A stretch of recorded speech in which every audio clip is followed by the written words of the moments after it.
What's going on, guys? Today we're going to be talking about 5 things to avoid if you are looking to buy new construction here in the Dallas-Fort Worth area. So number 5 is going to be geographic location. If you are looking to buy new in the DFW Metroplex, chances are you're going to be having to find somewhere a little bit further out than you might want to. With the way DFW is done, it's pretty established, right? Yeah. It's very established already, and so a lot of the space and land that builders need to find in order to build these large sort of neighborhoods is going to be way further out. I mean, at the minute you're looking at places kind of north of McKinney, like Melissa, Princeton, going further down south, like Mesquite and pass down that way, or going out past Justin, Rome, like, yeah. all the way like there. So if you're okay with being a little bit further out, then, you know, Fairfield is a little easier. Point. Yeah, land's cheaper, so the buildings are going to be a little bit cheaper, but if you're okay with it, go for it. If you're not, then you may want to look at doing something pre-built, kind of close. Yeah, absolutely. Because that is, I mean, I guess you could go new construction a little closer in, but you're going to be paying a lot more. Yeah, we're seeing in the Toll Brothers ones that we saw in Highland Village are going to be over $1 million. Yeah. We're going to be seeing some new ones in Flowermont here in the next year or two. Again, probably looking at 800 plus. Started. Yeah. Expensive. So yeah, you definitely want to look at that and kind of figure out, okay, what's our budget look like, and then that kind of affects how far out or in you're going to end up being. Yeah. But kind of to piggyback off the location thing, there's also going to be looking at where you are in the Metroplex. You know, if you go way back, I'm talking like dinosaur age, you know, when the continents looked a whole lot different. One of the big reasons we see a lot of issues here in the North Texas areas, we were actually a beach, or actually a shallow ocean for a long time. So there is a lot of silty sand sediment that kind of makes up most of our soil. So we have a clay base and then a lot of just fill sand on top of that. Well, it presents a little bit of a problem. And that's, we don't have like a granite bedrock that you're gonna see like in South Texas around Austin or the Hill Country. So you just see a lot of shifting, and some areas, I'm sure you've dealt with this with some buyers, are a little bit foundation, or notorious for this than others. So areas kind of like, you know, your Louisville, Carrollton, Colony, there's kind of a band of areas in the Metroplex that you just typically see a little bit more of this foundation being a problem. And that just goes back to kind of the geology of North Texas that we just don't get a lot of times. But with that, we also tell people, you know, it's not as big a deal as people think, because we're pretty accustomed. It's manageable. There's ways around it. You just got to stay on top of it and, you know, keep an eye on it. So. Absolutely. And what would you think about like roads with new construction? Access to roads as far as... Well, again, that kind of comes back to being further out. A lot of the times you're going to be kind of coming along single lane roads, especially when you're really far out. Yeah. Single lane roads, no dividers. Can be a little bit dicey if you're driving in a small car. I would definitely advise buying a truck as soon as you move here. But yes, it's being a little bit further out, a little bit further away to get to those main roads, and congestion can be an issue at times just because of how small the roads are, and it's give and take, I think, with those areas. Something to think about. All right, number 4. Number 4, we're gonna be talking about build materials and I guess kind of quality of finish out. That'd kind of be how you'd qualify this. Yeah, it's gonna be quite a drastic difference when you go to price point as well. So it's kind of one thing to really watch out for. Yeah, and it's kind of a give and take, and this is where I don't want to, you know, bash on these builders too much, because it's one of those, as I referred to previously, you get what you pay for in some senses. And that's where, obviously, there are going to be different builders at every price point that I think build better or worse, depending on who you're talking about. But by and large, when you're looking at entry-level new construction, it's just a little tougher to have premium, top of the line, super high-end finishes on homes, because you're not paying that much. No, there's a reason that the homes cost as much as they do. The builder's only going to spend X amount of materials, so therefore the homes are going to be a lot cheaper to build. If you are, you know, wanting super expensive materials and super durable materials, then you have to just expect to pay a lot more money. You know, that is the way it is. And entry-level homes, for the most part, unfortunately, are going to be entry-level product. Yeah, that's what it is. And like when we were talking about kind of going through this video and kind of how we're talking about what we were planning on doing here, you kind of mentioned when we talk about flips, because we see that a lot in older homes, and you were saying some of the materials you look for whenever you're showing homes is like the thickness of granite. And what is, you know. So again, entry-level homes, especially on the cheaper side, are going to be super thin, sort of the granite or the quartz countertops. You're going to get the same gray carpets everywhere. You're going to get the same white walls everywhere. If it's LVP, it's usually that weird sort of mix and match brown LVP that they use that doesn't even match it, like changes color. And it like clicks. It's like that really like doesn't have like it's not doesn't have the good subflooring to it where you walk on it and it sounds like you're walking on. And they have like, the same granite throughout the kitchen and the bathrooms because they want to use as much of it as they can to keep costs down. Single vanities rather than double vanities. They must be cheaper. Even boils down to garages. So garages, if you see that they have the 2 doors, it's cheaper for them to do that because they don't have to put SVM in. Yeah. So again, that's just another sign that, you know.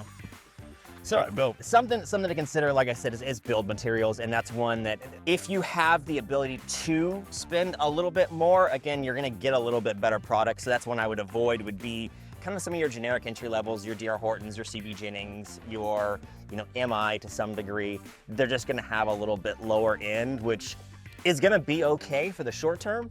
Yeah, but don't buy them. Be prepared that you may start seeing some wear and tear on them a little more quickly than you would with a higher end finish up. For sure. So number 3 is going to be extra costs. Now, something you might not think of when you go to these kind of newer developments is gonna be things like MUDs or PIDs. Now, to kind of explain those, a MUD is gonna be a multiple utility district, and a PID is going to be a public improvement district. Now, there's a bit of a difference between the two. You wanna kind of explain those? Yeah, so MUD is typically gonna be levied by the city or county, just kind of a little bit of an extra tax that the city gets to kick back a little bit there to help with a cost of developing land. Now your PID is gonna be probably my least favorite of the two because this used to be just a rolled in cost that developers, when they would go buy a tract of land, they would then go and say, okay, I know my development cost per lot is gonna be X number of dollars, therefore I need to be able to buy it at this price so that my profit is at a certain point. Well, part of those costs to develop the land is going to be doing things like, putting a road in to access said lot, or putting lights in, laying your the electricity, the sewer, all those different items. Well, what a lot of developers have figured out is that they can then go ahead and do all those things and then tack on a little extra fee for each buyer whenever they buy a property, and it's a PID. Yeah, and that can even include things like community centers that they add down the line, pools, park, everything else, and that is just gonna be, a couple extra $1,000 for a year. Now, further down the line, you can actually buy those out.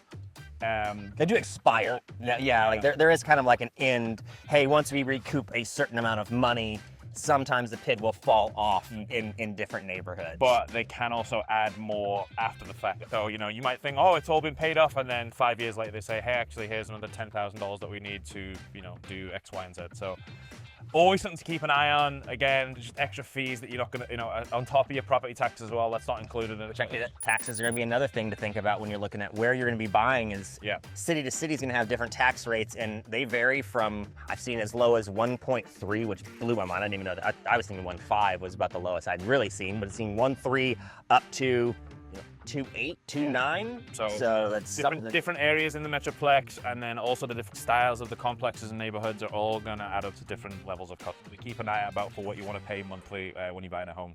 All right, number 2 is going to be lot location. So location, but more specifically lot location within a development. Yeah, so if you are going to be one, especially when you're coming late into a phase, there can be a few drawbacks of doing so. Yes, it might be a cheaper home, which obviously is going to save you some money, but obviously everything comes at a price. So when you are one of the last lots in the neighborhood, usually you're going to be closer to a main road, because no one really wants to buy their lots by the main road. You're going to be back into a main road.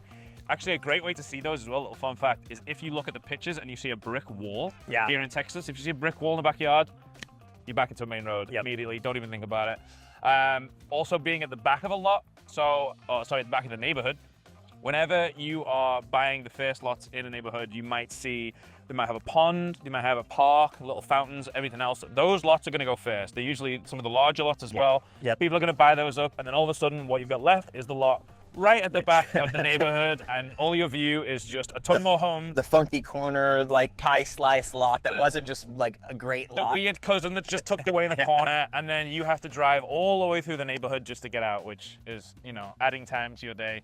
Not ideal. You've also got the the utility easements that you could have as well. You can see sometimes, you might see like an electrical box in the backyard that you have to cover with power lines or any number of There's just lasers. Items that you don't really want to deal with, but I guess if you're okay with spending a little less money on your home, then that's just kind of what comes with it. Yeah. And the number one thing that we are the most cautious about when buying new builds is going to be multi-phase developments.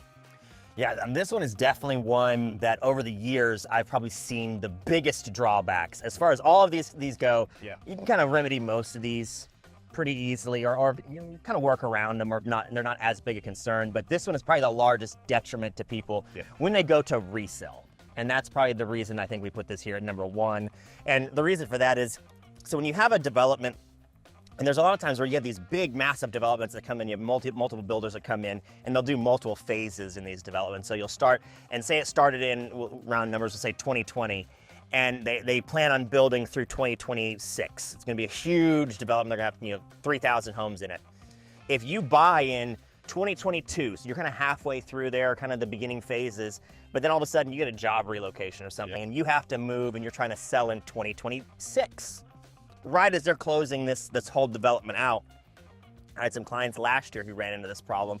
They bought at the mid to end phase, and then they had to sell 2 years later. And they bought a D.R. Horton home, and they actually had great appreciation, as we've seen prices jump crazy the last few years.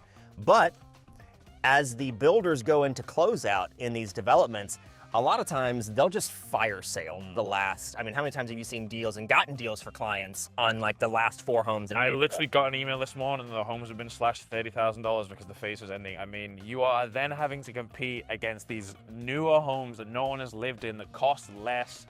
And why would somebody then go, oh, I want to buy that pre-owned home that's 20K more when I can buy the same home over here for less and it's newer?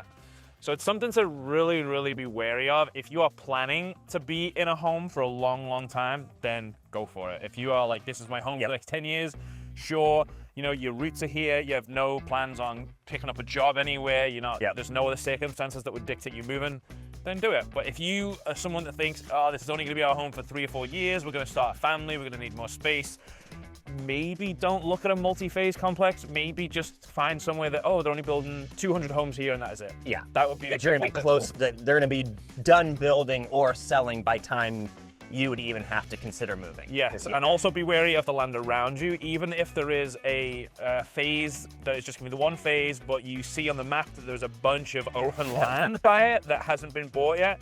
Again, it's something to think about because yes, there might not be homes being built right now, but in a year someone might buy that land and then all of a sudden start a multi-phase project. Look into it, because that's one, I'll run tax records. If I'm looking at, there's one, I showed a house where it's back to some farmland. Yeah. And I went and I pulled tax records on it and I looked to see what it was, and it was a family trust ranch. And I was like, okay, yeah, you're probably good. And that one was only like 5 acres and then had like multiple different families who owned a bunch of different stuff.